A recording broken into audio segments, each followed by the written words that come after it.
Bom, eu sou o professor Anderson Wagner, professor da disciplina de Hermenêutica Jurídica. E hoje nós vamos estar analisando a hermenêutica jurídica enquanto ciência, enquanto seu sentido fundacional, né? Vamos estar passando também pela dimensão da hermenêutica enquanto seus métodos. Vamos analisar um pouco o sistema jurídico, certo? Eu vou fazendo algumas colocações e conforme eu for fazendo vai aparecer, né, também algumas planilhas e alguns gráficos, também algumas formas de imagem para a gente poder visualizar melhor a nossa disciplina. Tá certo? Então a gente vai gravando em pequenos blocos e a gente vai tentar se ajudar nessa matéria que é extremamente relevante para o nosso tempo de hoje, que é tão necessária a argumentação, a necessidade de que nós nos coloquemos com bons sentidos, com bons argumentos, não mais repetindo ideias ou sendo meramente taxativos positivistas. Tá certo? Então, hoje nós precisamos analisar, eu vou estar acompanhando também aqui essa tabela que eu fiz e vou estar também disponibilizando para vocês, mas vou passando porque normalmente eu utilizaria a lousa, né, para poder estar passando para vocês. Mas aí estou aqui com o meu sistema, costumo ir rabiscando, como vocês sabem. Tá certo? Então, quando nós falamos de hermenêutica jurídica, nós percebemos a hermenêutica como essa ciência da interpretação, essa ciência que vai buscar o sentido da norma jurídica em sua dimensão mais profunda de sentido e alcance. Então, quando eu falo em hermenêutica, já deve surgir a necessidade de perceber um binômio. Que binômio é esse? O binômio sentido, real sentido e efetivo alcance da norma, ou da situação jurídica que me é apresentada. Certo? Perpassando sempre o campo da linguagem. Por quê? Porque nós fazemos a hermenêutica a partir do que é emitido, de uma linguagem, de um direito posto, ou até de um princípio, de uma regra, como nós vamos estar percebendo hoje. Então, quando nós falamos da hermenêutica, nós percebemos essa necessidade de analisá-la no seu sentido, no alcance, e percebemos que toda norma ela é fruto de um sistema no qual nós estamos inseridos juridicamente, que é um sistema sintático.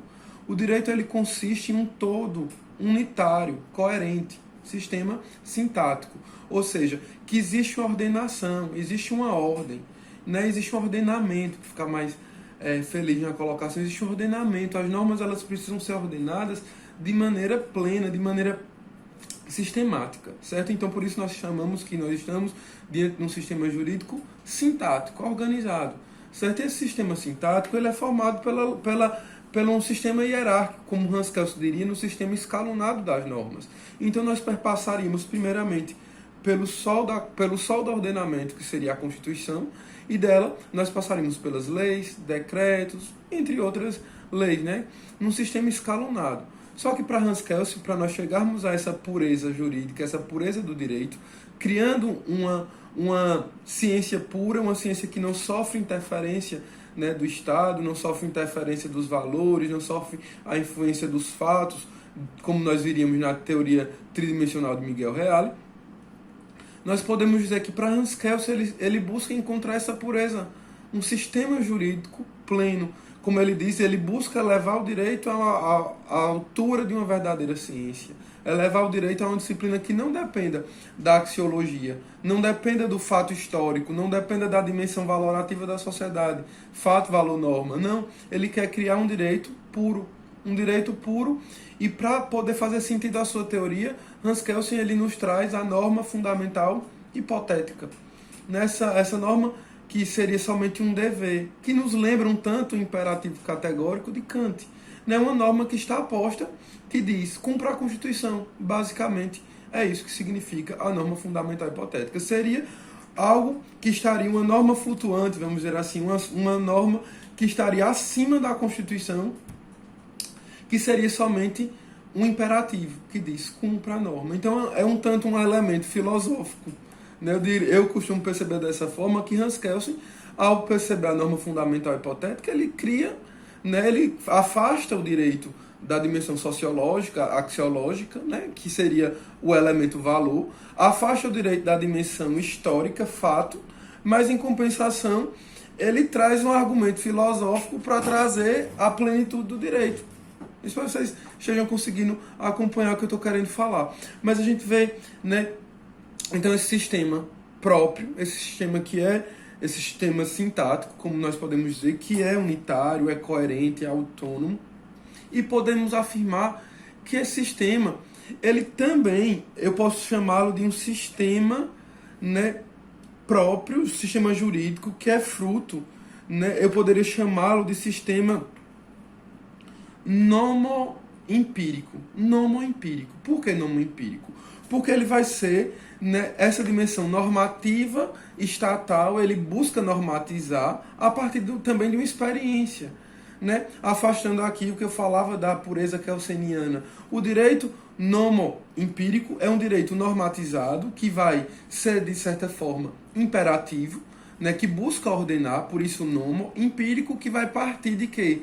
Da dimensão sensorial, né, na dimensão da experiência, né, que uma determinada sociedade tem. Nomo nos fala, nomo vem da questão de jurisdição, ou também eu poderia dizer que de circunscrição, para ser feliz também, comarca. Era uma comarca no Egito Antigo, nomo.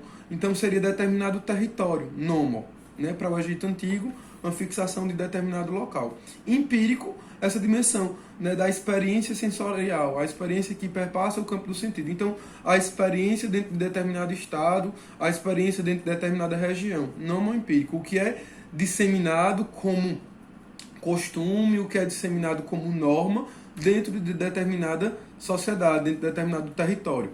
Então, o sistema jurídico, que eu dizia há pouco, sintático, ele também é um sistema nomoempírico, certo? Eu poderia dividi-lo de duas formas: de um sistema jurídico nomoempírico da ciência do direito e também o direito positivo propriamente dito. Enquanto ciência do direito, esse sistema monoempírico, ele vai ser extremamente, eu diria que abrangente, ele vai ser teórico, ele vai ser, eu posso afirmar também que ele vai ser amplo, né? Diferentemente do sistema positivo, que vai ser fechado, né? Vai ser meramente prescritivo, que vai buscar regulamentar de maneira concreta uma sociedade. Já enquanto ciência, vai ser teórico amplo. Por exemplo, a própria teoria que eu falava há pouco da ciência pura do direito de Hans Kelsen, né? Então, esse sistema jurídico nomoempírico, né, vai ser perpassado pela dimensão da ciência, bem como do direito positivo, sendo que a ciência ela vai ser perpassada pelo campo, né, pelo campo mais amplo, o campo mais abrangente, diferentemente do sistema positivo, que vai ser restritivo, vai ser fechado. Tá certo? Então nós vemos essa primeira estrutura, vemos que a Constituição e toda a hermenêutica, ela vai versar sobre essa busca pela interpretação, né, constitucional por um método.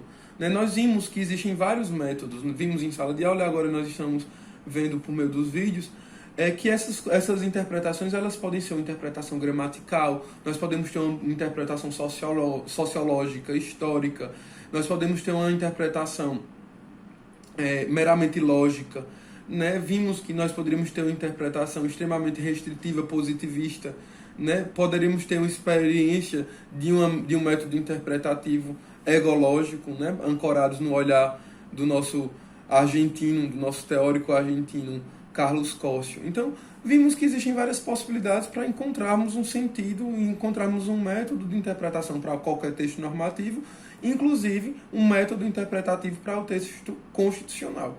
Certo? Que deve ser ancorado principalmente nos seus princípios. Então entra aqui a relevância dos princípios. Os princípios eles se mostram extremamente relevantes para o fazer do direito e para a compreensão constitucional.